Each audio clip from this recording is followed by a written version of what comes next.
if you guys remember, less than a week ago, Elon Musk went on social media and said he was going to try to start a third party, said Donald Trump is a part of the Epstein files, and that's why they're not being released. Just went absolutely and then said, have a nice day. Now he's, the come downs can be hard, right? You're feeling really up. He's having a good old time. And then in the cold light of day, you got to face the reality of what you've done, which may have included torpedoing the government contracts that keep you the richest man on the planet and keep your companies from falling apart. So he tweeted and tagged his ex. First time he tagged, because everyone's like, this is how men actually fight. It's like they weren't even tagging each other. Right. Just going at it blow for blow without being direct. Elon Musk, I regret some of my posts about President real Donald Trump last week. They went too far. And tagging him is such a desperate move, right? Like that's like in breakups when big fight, big breakup, you don't talk for a while, and somebody starts to like send memes or like tag you in little posts. Oh, we're reopening communication now. I don't know if Trump's going to take too kindly to this. Well, he wanted to make sure. No, Mike. Oh. There you are. Being censored. He wanted to make sure Trump would see it, because yes. Otherwise, how could he be sure that Trump would have seen it? I mean, do you think he has some sort of feature on Twitter where he can know if people have seen posts, like when people know if you've opened emails? 100%. Well, maybe not specific down to the user, because that would probably take too much resources, but I don't know. It's not implausible. But I just think, you're the richest man in the world, so it's funny to see a guy grovel like that. But people were saying that the way China dealt with Jack Ma, Elon Musk should be true with. I don't think we're going to do that. But I would just say the other thing is what does it say about his judgment of the person we put in charge of looking into the entire government finances? Like, this is proof. And also the old genius thing on Piers Morgan the other day about, this man is a genius. This is not a genius. Yeah. Yeah, he's also being such a chicken shit about it. What's the sum mean? I regret some of my posts. Are you saying he's in the Epstein files, or are you not saying he's in the Epstein files? The other thing he said that I think was going to piss off Trump more was you wouldn't have won the election without me. Trump doesn't like that. Trump wants to think that it's like the force of his personality that's making this happen. But this piece in the New York Times was fascinating to me, because this we could kind of summarize this. Axios put this NASA guy as one of the 4 reasons for the break, but this look, I don't like the New York Times. I think they've done horrible work on Israel Palestine, but this is great. But Maggie Haberman in particular is well sourced with these Trump ghouls, and exactly. She gets the gossip for the paper of record. President Trump was peeved just minutes before he walked into the Oval Office for a televised send-off for Elon Musk last week. An aide handed him a file. And I don't know if I believe this. This is just interesting that this is what the story that they're telling, right? Right. The paper showed that Mr. Trump's nominee to run NASA, a close associate of Mr. Musk's, had donated to prominent Democrats in recent years, including some who Mr. Trump was learning about for the first time.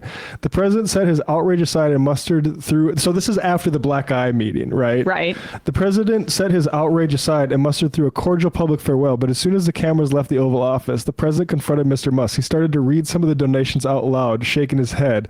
This was not good, the president said. Okay, so here's the thing is this true? Does Trump really care about past donations to Democrats? Trump has donated to Democrats. Exactly. Trump was at Chelsea Clinton's wedding. The Republicans used to hit him on it, and he's like, that's because I buy them up. Right. Like, this just seems like such pretext, because he didn't tweet about Elon once after the Wisconsin debacle, where Elon Musk broke records in spending on a judicial race for the Supreme Court seat, and he lost by like 10 points because he was so toxic with that cheesehead jumping around. This just seems like pretext. The other article about his drug use, and now Trump's all concerned about him. That's been his tactic. He's on drugs? He's a very sick man. That article, also in the New York Times, again, these Trump people are well connected with some of those reporters, cites his drug use right at the beginning, or the articles about the drug use, and cites the fact that he hasn't made good on his $100 million donation to Trump's super PACs in the second paragraph, which seems to be, it feels like the motivation for this fallout more than anything. 100%. Because Elon, what next does he want out of this? He doesn't like the bill because it's causing Moody's to downgrade our credit rating because of the instability Trump has created with the dollar and with treasury bonds. So the more debt that's accrued, the more expensive it is for the United States to take out loans. And that could create like genuine economic precarity, which is why I think Democrats should take back the conversation about the deficit, not in a hawkery way, but in a way to say we can reduce the national debt and make us more secure by taxing the hell out of these billionaires and raising revenue. Yeah, win-win.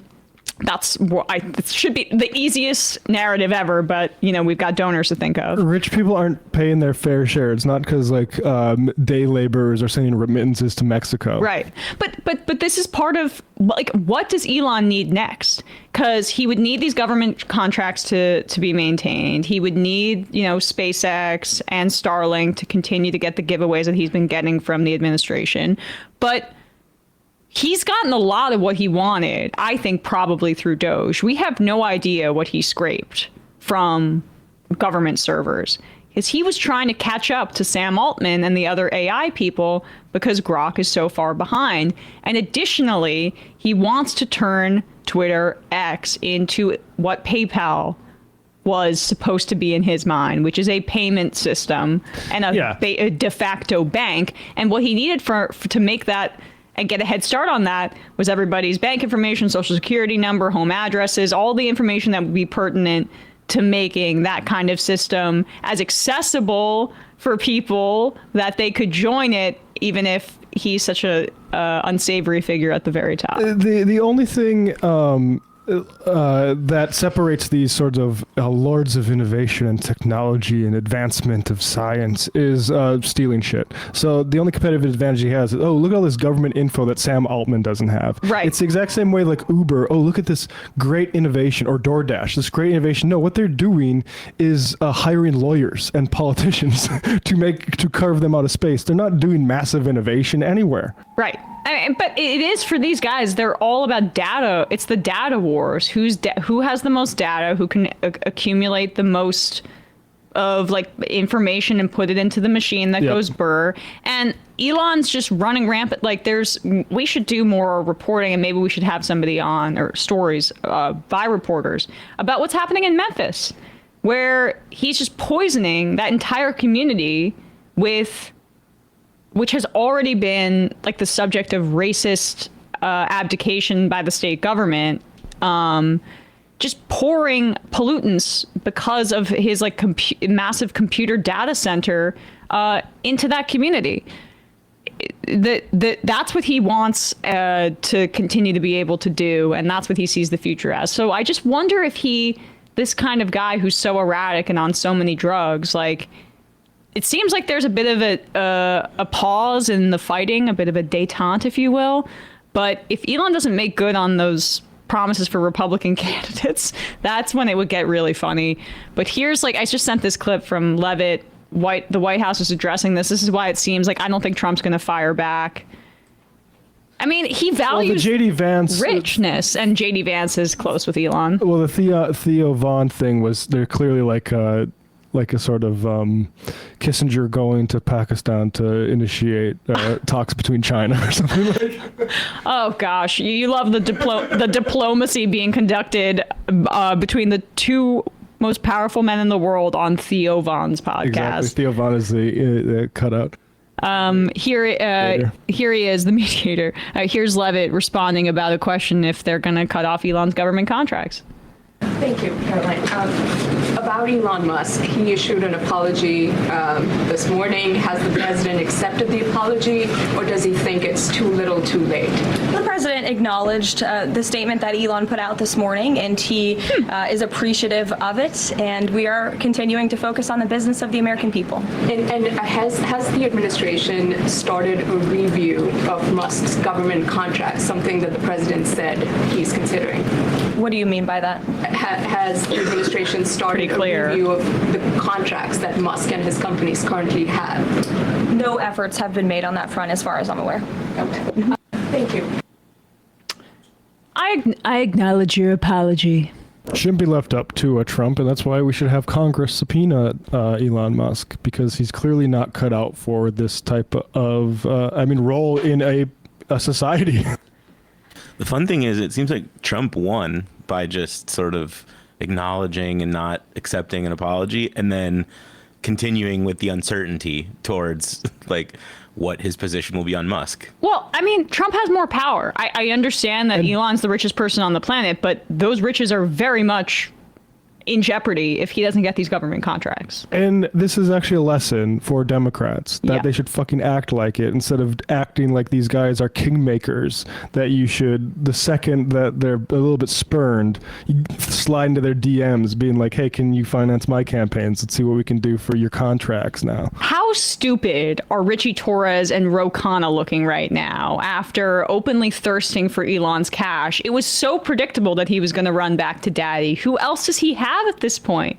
And the problem is like, for him, at the end of the day, you can buy everything, but you can't buy likability and you can't buy political talent. And unfortunately for Elon, he doesn't have either of those things. And Trump, for all of his many, many extreme narcissistic character flaws, and the list is as long as a CVS receipt, he has political talent, and he actually has popular support among a significant part of the population, many of whom are completely brainwashed by him. But this is where Elon was just, last week? Yes! Is it time to create a new political party in America that actually represents the 80% in the middle? Look at that 80% of the people. Wow. Who said yes. I mean, just a brilliant genius mind that we all should respect and turn the keys over to the economic priorities of society to.